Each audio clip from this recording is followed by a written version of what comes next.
Close your eyes and think about the quintessence of daring and bravery. Who or what do you picture? Author Brené Brown has become the doyen of imperfection, shame, and vulnerability, and her insightful wisdom has inspired millions of people. She's a professor, public speaker, researcher, and best-selling author who challenges us to see the world and ourselves in new ways. We'll briefly look at Brown's critique of contemporary leadership styles and why bravery needs to be reframed. Furthermore, we'll examine how to be better leaders, how to foster healthier work cultures, and how to be brave and vulnerable. By providing courage-building skills, we're shown alternative and more gentle ways to show true bravery, and mastering bravery is the cornerstone of promoting creativity and innovation. Toxic work culture. How do you feel when you make a mistake at work? For many of us, failure is something that we avoid at all costs because we think it paints us as incompetent. So, when we do something wrong at work, we tend to make a move toward self-protection. Dan Coyle talks about group dynamics and chemistry in the Culture Code, and invites us to reflect on our own workplace culture. He shows how groups can either thrive or fail by analyzing safety and security, sharing, and story. A positive work environment is one where people feel safe, can be vulnerable and make mistakes, and have a shared vision. Unfortunately, the dominant culture that we've come to accept is based around the shame of failure, and this leads to very poor decision-making and performance. When it comes to leadership, this can manifest itself as the need to appear dominant and not admit to failure, or to avoid hurting people's feelings by holding back criticism. The knee-jerk reaction to failure is often passing the buck or shifting blame. We feel that if we draw attention to someone else's negligence, we can deflect and decoy. We might also avoid owning up to it or having difficult conversations, which means that there's no motivation to find workable solutions. Or, for those of us who want everything to be perfect, we may avoid taking risks because we're terrified of failure. None of these behaviors are proactive, and they create a toxic work culture where people walk on eggshells and feel like imposters at their jobs. To change unhealthy or problematic leadership, you need to adopt the core values of bravery and illustrate that being brave means being honest and completely vulnerable. True courage isn't combative or aggressive. It's empathetic. Vulnerability is a superpower. Being courageous and brave is all about showing vulnerability. We're so misguided about leadership, and Brown's advice is to take the opposite view of the narrative we've been given about traditional leadership. She asserts that a true leader is the first person who owns up to vulnerability. Brown's research has shown that being brave and courageous can't happen without feeling vulnerable. Through interviewing thousands of research participants about leadership, all of them admitted to feeling vulnerable while performing an act of courage. Being vulnerable means that we open ourselves up to other people's scrutiny, or we feel as if we're putting ourselves at risk. So, acting out of bravery means that we're always going to feel vulnerable because we're risking something, be it our safety or reputation. So you can't have courage without vulnerability. So, how do we go about dealing with anxieties and fears around vulnerability? The first thing we need to do is stop thinking that vulnerability is a weakness. It's quite the opposite. Weakness is, in fact, ignoring your feelings and vulnerabilities. Secondly, vulnerability and trust are a series of negotiations rather than an existing agreement. You don't have to trust someone entirely to be vulnerable, and being vulnerable doesn't immediately gain trust. Trust and vulnerability are exchanges that we make, and building trust and exposing vulnerability are processes that happen over time. Finally, vulnerability doesn't mean you have to disclose all of the skeletons in your closet. On the contrary, vulnerability means creating boundaries and operating within an appropriate context. Trade polite conversations for honest conversations. Having tough conversations is part of being a good leader. It's never easy having these types of conversations, but owning up to vulnerability is a way of making this process easier. Brown explains that kindness comes from clarity, and unkindness comes from withholding, avoiding, or tempering information. You have to say what you mean, and you have to avoid the temptation to be polite or sugarcoat things. Being honest doesn't mean being cruel or unkind, but it does mean being critical and offering clear areas where improvement is needed. It's unfair to hold people accountable when they don't know what areas they're struggling with. Another problem is that we often identify easy emotions as the ones we're struggling with. We could claim to be tired or stressed, which are often used as catch-all feelings that encompass a range of emotions. Understanding how the people around you are feeling is imperative to being able to respond appropriately and implement policies and changes that will help with overall well-being. Dealing with the ego. Stifling emotions and vulnerability doesn't foster a healthy work environment because it encourages the ego to step in. When we're operating in defensive environments, there's a huge temptation to strive to protect our egos. How often have you avoided trying something because you're afraid that you'll make a fool of yourself, not be good enough, or not live up to your expectations? Brown argues that our egos often influence us and make us nervous and anxious about our performance. Our search for perfection often prevents us from trying, because we're too scared of failing or making mistakes. Leaders should foster a work culture where employees aren't afraid to try and fail. There are 3 ways to do this. The first is to avoid rewarding any kind of defensive behavior. From a young age, we're often praised for not making mistakes, and we're taught to avoid failure at all costs. We often see people getting rewarded for so-called perfection, but this isn't healthy because no one learns from doing well all the time. What's more, we often jump towards criticism without offering solutions or ideas. It's crucial to view criticism and solutions as acts that happen simultaneously. Secondly, when people are acting defensively, it's essential to call them out on this behavior.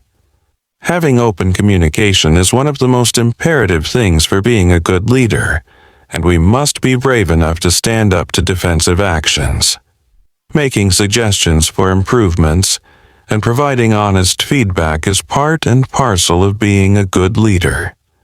Finally, when dealing with ego, remember to recognize team members and employees who are making improvements.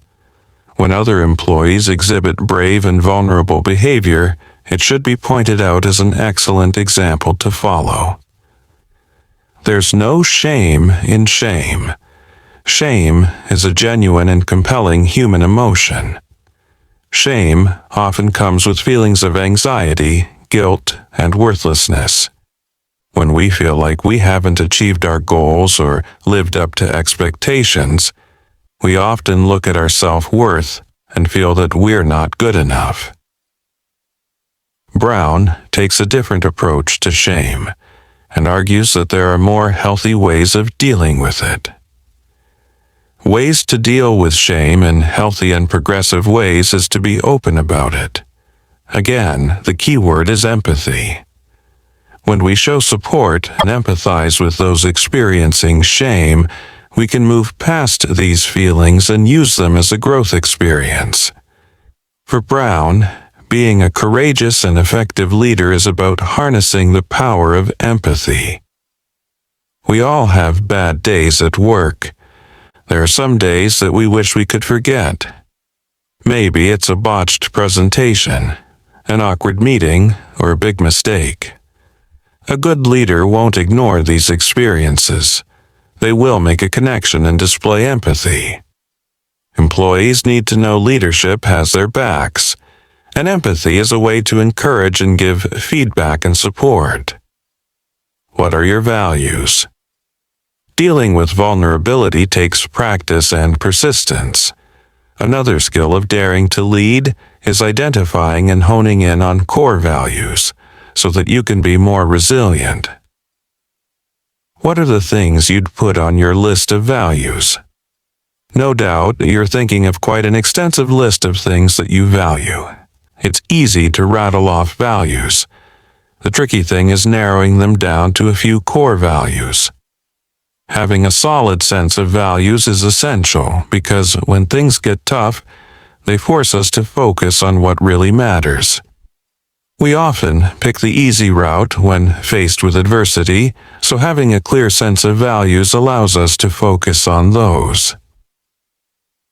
While it's a good idea to start with a list of values, the next step is to critically evaluate each of these and pick which two are the driving force.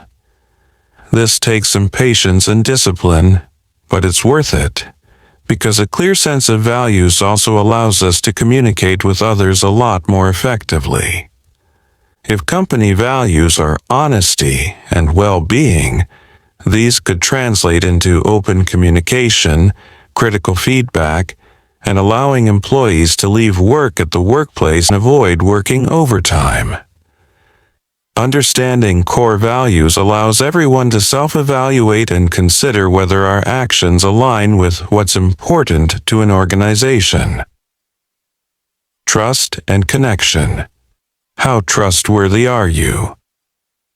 Most of us consider ourselves to be trustworthy. However, in trust, there's always a weak link. In Game of Thrones, when Varys asks Tyrion how many others knew about Jon Snow's lineage, Tyrion tells him 8. Varys famously responds, "So it's not a secret, it's information." Knowledge is power, and trust is challenging to forge. Most of us avoid talking about trust issues and skirt around the subject. As with all things, Brown encourages us to acknowledge the proverbial elephants in the room and communicate feelings of trust and insecurity. A leader who dares to lead communicates about trust and doesn't gloss over weaknesses and potential problems. For example, a leader may not trust someone to take the lead on a project. However, instead of saying, "I don't trust you with this," she'll say something like, "Your time management is a problem, so we need to work on that for you to take the lead on this." Remember, for a team to trust each other takes time and is reflected through small and consistent acts. Being connected and having trust happen simultaneously, and this happens through open communication and being fearless. Braving. Often, we want to appear strong, or we find it difficult to honestly critique other people because we're afraid of hurting their feelings. Creating trust and connection can be done through the acronym BRAVING. Boundary setting is vital for everyone. It allows us to say no and know when we're pushing other people's boundaries. Having this sense of clarity is one of the first things we need to determine when building trust. You can't collaborate if you don't know what a person's limits are. Reliability means that everyone is governed by sticking to deadlines and fulfilling their roles and duties.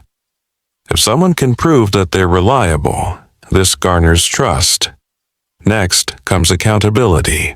When we aren't reliable, we have to be held accountable for our actions.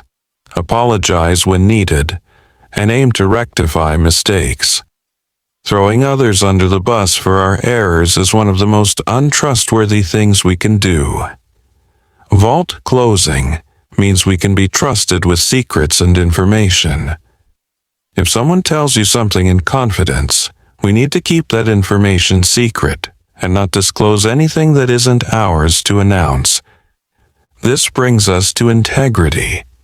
Integrity means sticking to our values even when it's complicated. Finally, there's non-judgment and generosity. Rather than being judgmental, be curious. Ask questions. Find out why someone acted in the way they did. Don't jump to conclusions. And this leads us to generosity, which means working in a positive and empathetic manner. If you operate within the framework of braving, people will turn to you and respect you. And remember, leap into failure as quickly as possible. By showing that you can fail, you'll inspire others to take risks and seek out creativity and innovation. In conclusion, Dare to Lead is an incredibly human-centered approach to effective leadership. It looks at what makes us human and offers a gentler approach to getting what we need from others. It's not forceful or aggressive, and yet it's the most effective way to nurture the best elements of human nature and collaboration. Brown shows us that being vulnerable is the bravest thing we can do. We all need to strive to expose our weaknesses and genuinely self-evaluate ourselves. It's not about that typical scenario where we disguise strengths as weaknesses. It's about acknowledging our actual faults and leading by example. So, focus on communication and empathy, interrogate your values, and take charge by cultivating trust and resilience. Power needs to be summoned, and we do this through accepting and embracing our vulnerabilities. By pragmatically scrutinizing our feelings, we're better equipped to deal with them rather than numbing them.